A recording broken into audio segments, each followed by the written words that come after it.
Halo semuanya, dalam video sebelumnya kita telah membahas bagian pertama hingga keempat dari buku On the True Doctrine, A Discourse Against the Christians, yang ditulis oleh Celsus sekitar tahun 170.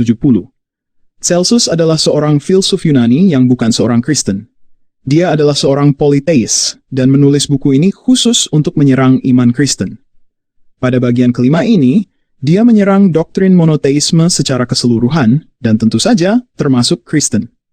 Bagaimana dia menjelaskan bahwa doktrin hanya ada satu dewa itu tidak masuk akal? Itulah yang akan kita lihat dalam video ini. Oke, mari kita mulai.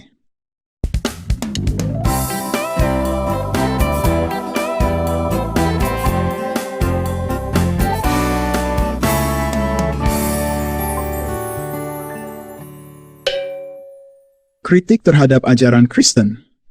Sekarang saya akan mempertimbangkan argumen yang diajukan oleh orang-orang Kristen dan beberapa orang Yahudi bahwa seorang dewa atau anak dewa telah turun ke bumi sebagai hakim umat manusia.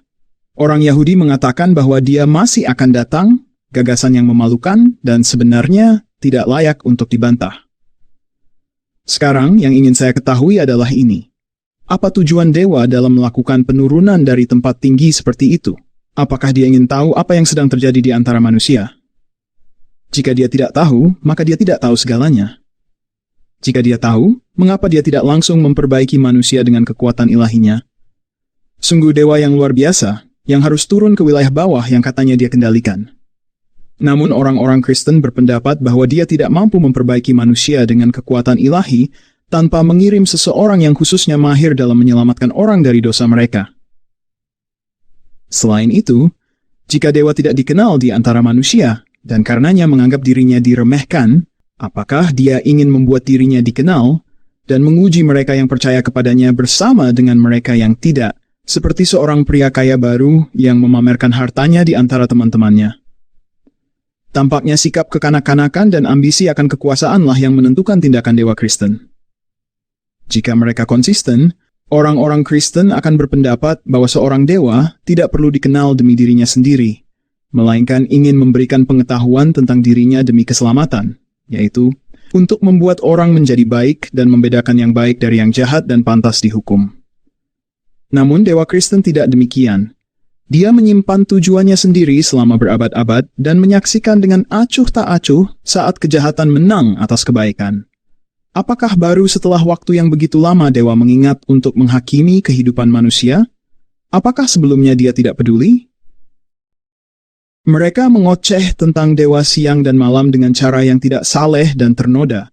Mereka membangkitkan kekaguman orang-orang yang tidak terpelajar dengan gambaran palsu tentang hukuman yang menanti mereka yang berdosa. Dengan demikian, mereka bertindak seperti penjaga misteri Bakik, yang tidak pernah lelah membicarakan hantu dan teror yang menanti mereka yang mengungkapkan rahasia kepada orang luar.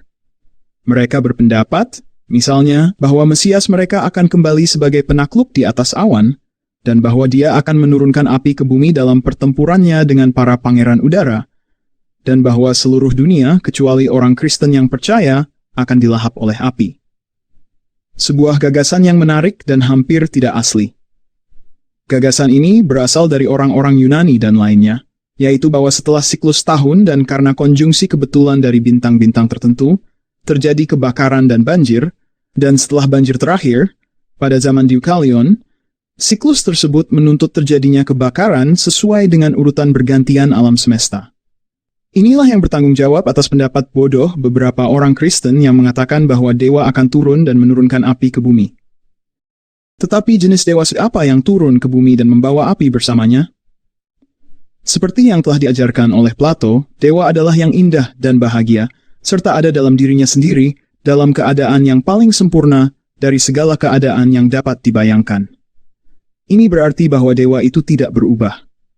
Sebuah dewa yang turun ke bumi akan mengalami perubahan dari baik menjadi buruk, dari indah menjadi memalukan, dari kebahagiaan menjadi kesialan, dari yang sempurna menjadi yang jahat. Sekarang, jenis dewa seperti apa yang akan memilih perubahan seperti itu? Bukankah justru esensi dari seorang manusia untuk mengalami perubahan dan pembentukan ulang, dan sifat dari makhluk abadi untuk tetap sama tanpa perubahan? Oleh karena itu, tidak mungkin dewa turun ke bumi, karena dengan melakukannya dia akan mengalami perubahan dalam sifatnya. Secara langsung, entah dewa benar-benar berubah seperti yang mereka sarankan menjadi seorang manusia. Dan ini, seperti yang telah dicatat, adalah ketidakmungkinan. Atau dia tidak berubah, melainkan membuat mereka yang melihatnya berpikir bahwa dia hanya seorang manusia, sehingga dia menipu mereka dan memberi kebohongan yang tidak seharusnya dilakukan oleh seorang dewa. Penipuan dan kebohongan dalam semua kasus lain adalah salah, kecuali hanya ketika seseorang menggunakannya sebagai semacam obat untuk teman yang sakit atau gila, untuk menyembuhkan mereka, atau dalam kasus musuh ketika seseorang berusaha menghindari bahaya. Namun, tidak ada orang sakit atau gila yang merupakan teman dewa, dan dewa juga tidak takut kepada siapapun, sampai-sampai dia harus menggunakan tipu muslihat untuk menghindari mereka. Orang Yahudi mengatakan bahwa karena kehidupan penuh dengan segala macam kejahatan, maka perlu bagi dewa untuk mengirim seseorang turun agar orang jahat dihukum dan segala sesuatu disucikan, seperti saat banjir pertama terjadi. Orang Kristen menambahkan ide-ide lain ke dalam hal ini, tetapi pokok utamanya tetap sama, yaitu bahwa dewa itu pendendam dan menyesal. Siapa yang bisa meragukan bahwa dewa yang menghancurkan Menara Babel ingin menyucikan bumi dari ketidaktaatan, seperti halnya dewa yang mengirimkan banjir? Dan seperti Phaeton zaman dulu, begitu pula dia berusaha untuk menghancurkan Sodom dan Gomora dengan api, karena dosa-dosa mereka. Dewa seperti itu tampaknya senang menyesali apa yang telah dia ciptakan, dan setelah kehilangan kendali atasnya, mereduksinya menjadi reruntuhan. Orang Kristen telah menambahkan pada mitos-mitos kuno tentang kehancuran gagasan bahwa anak dewa sudah turun ke bumi karena dosa-dosa orang Yahudi, dan bahwa karena orang Yahudi menghukum Yesus dan memberinya empedu serta cuka untuk diminum, mereka membawa kemurkaan penuh dari dewa atas kepala mereka. Mengenai perselisihan antara orang Yahudi dan orang Kristen, saya hanya bisa mengatakan bahwa sekte-sekte ini mengingatkan saya pada sekumpulan kelelawar atau semut yang melarikan diri dari sarangnya, sekumpulan katak yang mengadakan musyawarah di rawa, atau sekelompok cacing yang berkumpul di dalam lumpur. Semuanya tidak setuju mengenai siapa yang paling berdosa. Maka mereka berkata, dewa menunjukkan dirinya kepada kita terlebih dahulu, dan mengabaikan urusan dunia untuk memberi kita, pilihannya, perhatian penuhnya. Dia mengirimkan utusan-utusannya hanya kepada kita, dan tidak pernah berhenti mengirim mereka, dan mencari agar kita dapat tinggal bersamanya selamanya. Dan orang Kristen yang seperti cacing berkata, nah, Anda salah karena dalam urutan, dewa adalah yang pertama dan kami berada di urutan berikutnya. Karena kami diciptakan persis dalam citra dewa, dan segala sesuatu telah diletakkan di bawah kami. Bumi, air, udara, bintang-bintang, dan yang lainnya. Semuanya ada untuk keuntungan kami dan hanya untuk melayani kami. Karena sebagian tetap berada di luar golongan, dewa akan mengirimkan anaknya untuk menghabisi orang-orang yang tidak benar, agar kami yang diselamatkan dapat memiliki kehidupan kekal bersamanya.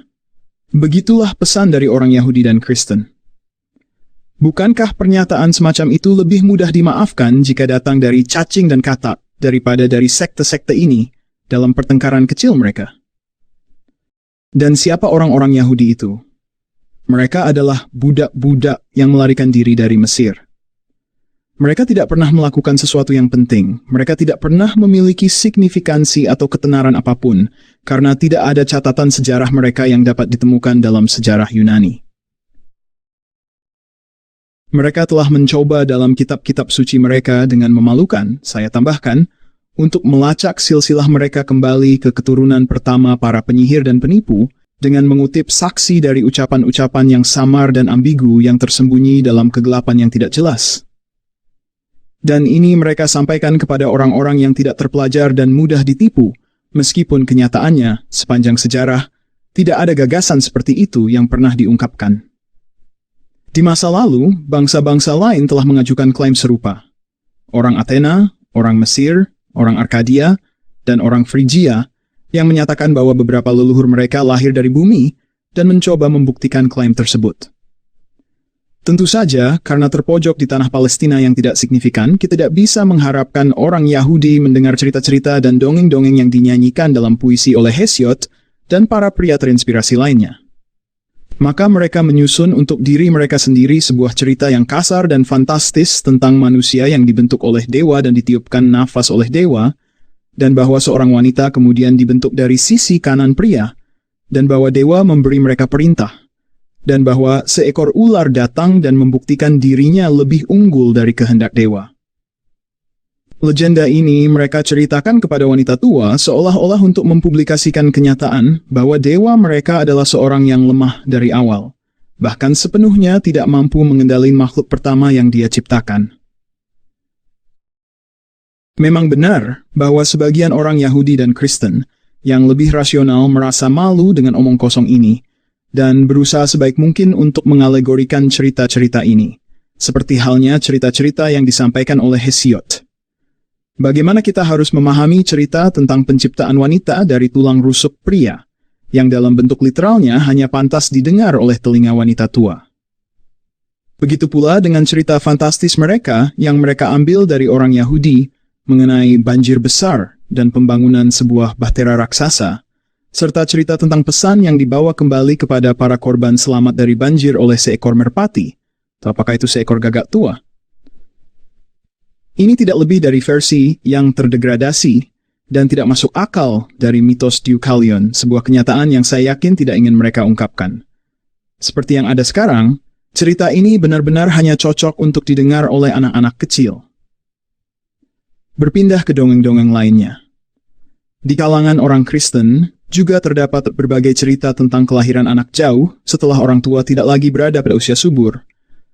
Buku-buku mereka penuh dengan cerita tentang pengkhianatan ibu, dewa yang muncul di bumi dengan berbagai penyamaran, saudara yang membunuh saudara, orang-orang yang diklaim saleh melakukan hubungan dengan berbagai wanita selain istri mereka. Memang, cerita-cerita yang dalam kebejatannya dapat menandingi cerita-cerita Thyestians, saudara yang menjual saudara, wanita yang diubah menjadi garam, dan sebagainya. Tidak mengherankan jika orang Kristen yang rasional, yang seharusnya malu dengan cerita-cerita semacam itu, berlindung dalam alegori. Karena pada akhirnya semuanya adalah dongeng yang sangat bodoh. Di sisi lain, beberapa alegori yang pernah saya lihat bahkan lebih konyol daripada mitos-mitos itu sendiri. Karena mereka mencoba menjelaskan dongeng-dongeng tersebut dengan gagasan-gagasan yang sebenarnya tidak sesuai dengan konteks cerita-cerita tersebut. Saya sendiri tahu sebuah cerita semacam ini yang berjudul Kontroversi Antara Papiskus dan Jason. Sebuah alegori yang begitu absurd, sehingga tidak layak untuk saya olok-olokkan, melainkan justru untuk saya kasihan dan hinakan. Saya rasa tidak perlu membantah hal-hal semacam ini, karena kebodohannya akan jelas terlihat oleh siapapun yang memiliki kesabaran untuk membacanya. Alih-alih mencemooh risalah Kristen, saya lebih suka mengatakan sesuatu yang positif tentang dunia alami dan keteraturannya, untuk mengajarkan misalnya bahwa tidak ada dewa yang layak disebut dewa yang menciptakan makhluk fana. Apapun dewa yang ada, dia harusnya menciptakan makhluk abadi. Dan makhluk fana adalah hasil karya mereka, seperti yang diajarkan oleh sang filsuf. Seperti jiwa adalah karya seorang dewa, demi pula tubuh pada dasarnya berbeda, tidak bisa dibedakan dari tubuh kelelawar, cacing, atau katak. Kita semua dari kita, terbuat dari materi yang sama. Dan kita semua dari kita, ditakdirkan untuk mengalami kerusakan, meskipun apa yang diajarkan oleh orang Kristen bertentangan dengan hal itu. Sekali lagi, harus dikatakan bahwa mengenai tubuh, semua hewan memiliki satu sifat alami yang sama. Sifat ini mengalami perubahan dan ada dalam banyak bentuk yang berbeda, namun akhirnya kembali kepada apa yang pada awalnya ada. Namun, tidak ada produk dari materi yang abadi. Sekarang saya akan mempertimbangkan keberadaan kejahatan, yang serupa dengan materi itu sendiri karena tidak ada pengurangan atau peningkatan kejahatan di dunia, baik di masa lalu maupun di masa depan. Sejak awal waktu, sejak awal alam semesta telah ada kejahatan sebanyak itu, dan dalam kuantitasnya tetap sama. Ini adalah sifat alam semesta bahwa hal ini terjadi dan bergantung pada pemahaman kita tentang asal-usul alam semesta itu sendiri. Tentu saja, seseorang yang tidak memiliki pengetahuan dalam filsafat akan tidak menyadari asal mula kejahatan. Namun sudah cukup jika orang banyak diberitahu bahwa kejahatan tidak disebabkan oleh dewa, melainkan bahwa kejahatan adalah bagian dari sifat materi dan umat manusia, bahwa periode kehidupan fana adalah sama dari awal hingga akhir, dan bahwa karena segala sesuatu terjadi dalam siklus, apa yang sedang terjadi sekarang, kejahatan, adalah hal yang telah terjadi sebelumnya dan akan terjadi lagi. Namun meskipun kejahatan bertahan, Gambaran keseluruhan cukup berbeda dari apa yang kita lihat di dunia yang tampak. Setiap benda datang ke dunia dan mati untuk kebaikan seluruhnya menurut proses perubahan yang sebelumnya telah saya tulis. Apa yang dimaksud dengan teologis adalah bahwa baik kebaikan maupun kejahatan tidak mungkin meningkat di bumi. Dewa tidak membutuhkan apa yang disebut oleh orang Kristen penciptaan baru. Dewa tidak memberikan koreksi pada dunia seolah-olah dia adalah seorang pekerja yang tidak terampil, yang tidak mampu membangun sesuatu dengan benar pada percobaan pertama. Dewa tidak membutuhkan untuk menyucikan apa yang telah dia bangun dengan cara banjir atau kebakaran, seperti yang mereka ajarkan. Ada semacam kesombongan dalam anggapan orang Kristen bahwa kejahatan sedang meningkat. Meskipun sesuatu tampak jahat bagi Anda, tidaklah jelas apakah itu benar-benar jahat. Seseorang dengan perspektif terbatas tentang keadaan keseluruhan ciptaan tidak memiliki alat untuk mengetahui apakah apa yang baik bagi Anda juga baik bagi orang lain di alam semesta ini, dan sebaliknya. Ketika seorang pria marah pada orang Yahudi dan membunuh mereka semua, baik yang muda maupun yang tua, dan membakar kota mereka, mereka benar-benar punah. Namun kata mereka, ketika Dewa yang Maha Tinggi marah dan murka, dia mengirimkan anaknya dengan ancaman dan menderita segala macam penghinaan. Saya harus menunjukkan bahwa kebodohan mereka benar-benar bergantung pada doktrin penciptaan mereka, karena mereka berpendapat bahwa Dewa menciptakan segala sesuatu demi kepentingan manusia. Sedangkan filosofi kami berpendapat bahwa dunia diciptakan untuk kepentingan hewan yang tidak rasional sama seperti untuk manusia. Maksud saya, mengapa segala sesuatu harus diciptakan lebih untuk pemeliharaan manusia daripada untuk kepentingan tumbuhan dan pohon, rumput dan duri? Saya kira mereka mengabaikan kenyataan bahwa segala sesuatu tidak tumbuh tanpa usaha manusia. Kita berjuang untuk membuat tanah subur, apapun yang mungkin dilakukan Dewa dalam hal ini, sementara mereka mengaitkan segalanya dengan Dewa seolah-olah segala sesuatu tumbuh tanpa penanaman dan pengolahan tanah. Seperti yang dikatakan Euripides, matahari dan cahaya melayani manusia, tetapi mereka juga melayani semut dan lalat. Karena dalam kasus mereka juga, malam adalah untuk tidur dan siang untuk bekerja. Orang Kristen, seperti orang Yahudi, menyombongkan diri bahwa kita adalah penguasa dan Tuhan dari ciptaan karena kita berburu dan makan hewan. Saya bisa menjawab dengan bertanya mengapa mereka bukanlah Tuhan kami, dan mengapa tidak bisa dikatakan bahwa kita diciptakan demi kepentingan mereka, karena mereka juga berburu dan memakan kita. Dan sementara mereka berburu sendirian, kita cenderung membutuhkan anjing, senjata, dan orang lain untuk membantu kita melawan mangsa. Jadi, bagi mereka yang mengatakan bahwa manusia lebih unggul dari hewan yang tidak rasional, saya jawab bahwa Dewa memang memberi kita kemampuan untuk menangkap binatang buas dan memanfaatkannya. Namun juga benar bahwa sebelum ada kota, seni, budaya, senjata, dan jaring, manusia ditangkap dan dimakan oleh binatang buas, dan jarang sekali sebaliknya. Dan jika dikatakan bahwa manusia lebih baik dari hewan yang tidak rasional, karena kita hidup di kota-kota dan menduduki jabatan-jabatan penting dan sejenisnya, saya katakan ini tidak membuktikan apa-apa. Semut dan lebah juga melakukannya. Atau setidaknya, lebah memilih pemimpin dan sistem sosial bertingkat dari pemimpin, pelayan, dan pekerja. Mereka memiliki senjata dan berperang, membunuh yang kalah, membangun kota dan bahkan pinggiran kota. Mereka ikut serta dalam pekerjaan masyarakat mereka dan menghukum para pemalas, yaitu dengan mengusir drone untuk mengurus diri mereka sendiri. Dan semut pun tidak kalah cerdas, karena mereka memilih buah yang belum matang untuk mereka simpan sepanjang tahun, dan membuat tempat terpisah sebagai kuburan bagi semut yang telah mati. Bahkan, semut-semut itu berkumpul dalam majelis untuk merencanakan strategi. Itulah sebabnya mereka tidak tersesat. Mereka memiliki kecerdasan yang berkembang sepenuhnya, dan sepertinya mereka juga memiliki pemahaman yang jelas tentang hukum-hukum universal tertentu, dan bahkan suara untuk memberitahukan pengalaman pembelajaran mereka kepada semut-semut lain dari jenis mereka. Mengingat semua ini, saya bertanya kepada orang Kristen, jika seseorang melihat dari surga ke bumi, perbedaan apa yang akan dia lihat antara apa yang kita lakukan dan apa yang dilakukan oleh semut dan lebah? Mungkin akan dikatakan bahwa manusia telah mempelajari seni sihir dan ilmu gaib, dan bahwa ini tidak akan dimiliki oleh hewan.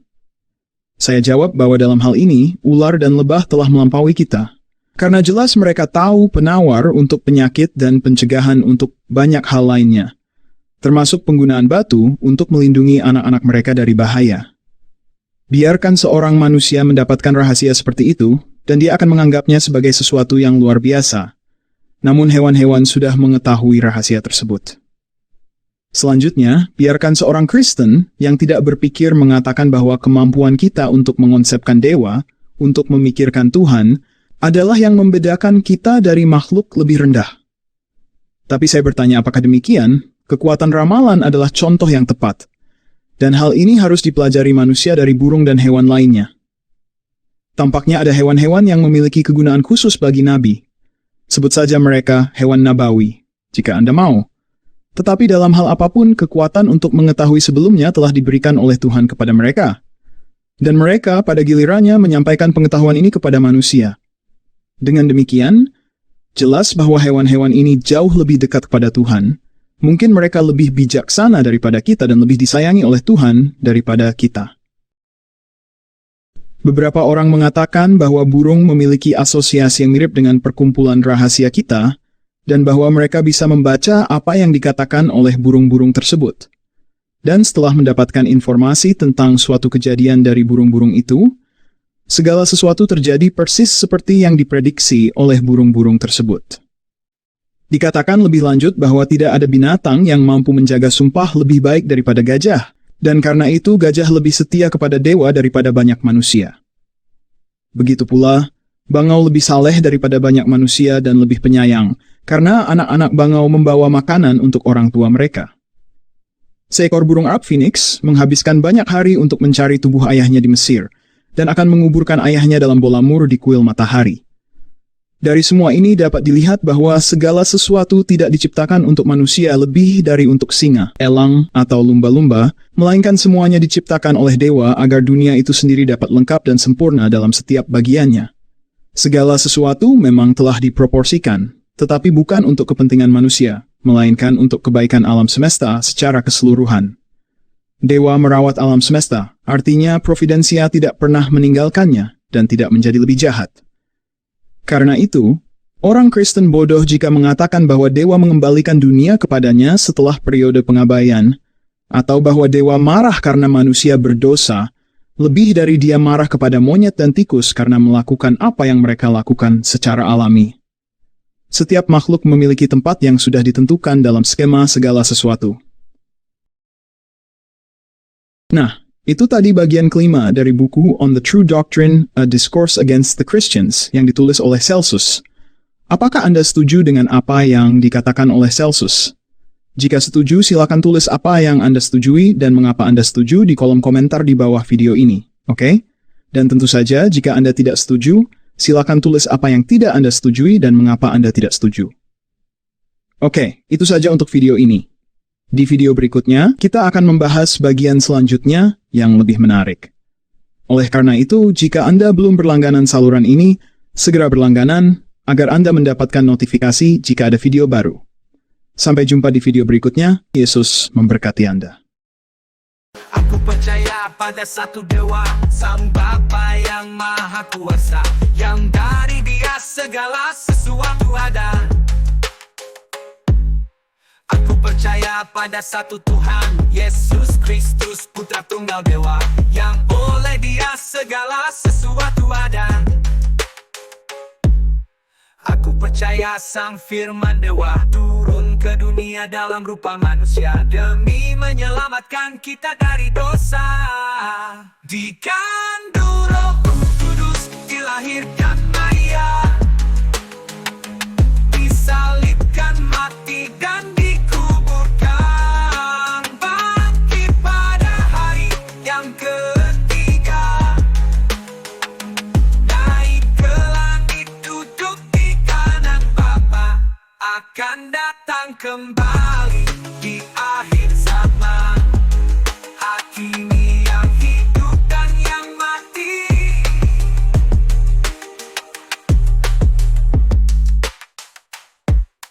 Aku percaya pada Roh Kudus yang berbicara melalui para nabi, satu dengan Bapa dan Putra. Aku percaya percaya pada baptisan, satu gereja yang universal, persekutuan orang kudus. Aku percaya pengampunan dosa akan dibangkitkan dari kematian, hidup abadi bersama Sang Dewa. Aku percaya pengampunan dosa akan dibangkitkan dari kematian, hidup abadi bersama Sang Dewa.